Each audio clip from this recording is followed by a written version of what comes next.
इथून हे दिसत आहे पवना लेक आहे, जवळच म्हणजे पूर्णतः भरला नाही आहे, आता रिकामा असावा, कारण इकडं भिंत त्याची मोकळी दिसते. पवना लेकमुळं एक अतिशय सुंदर असा नजारा इथून पाहायला मिळतोय. आणि वरची जे माकडं पण आहेत ते खूप वेळापासून असे टकमक पाहत आहेत आमच्याकडे.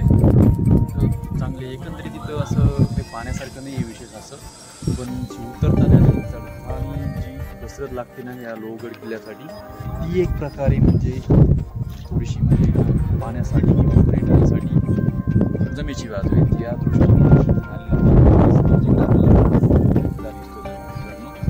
तिकडे की आम्हाला जाता येणार नाही आता. हॅलो हॅलो ऐ ऐ आपल्या नाकाच्या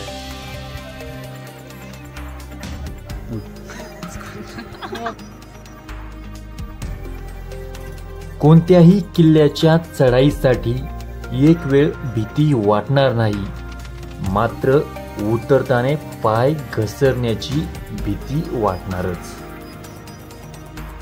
पावसाने लोहगड किल्ल्याच्या या शेवाळलेल्या पायऱ्या याची अनुभूती आम्हाला देत होत्या.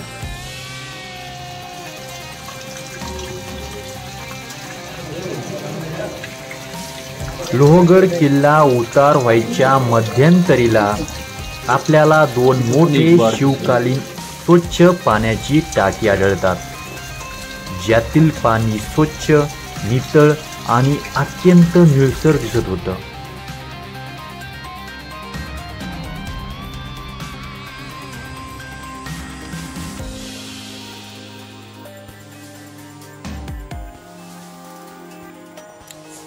किल्ल्यावर चढण्यासाठीच्या पायऱ्या, बुरुजांचं दगडी बांधकाम, महादरवाजे इतक्या वर्षानंतरही सुस्थितीत आहेत हे पाहून शिवकालीन कारिगिरी किती कौशल्यप्रधान होती याची आपणास प्रचिती मिळते.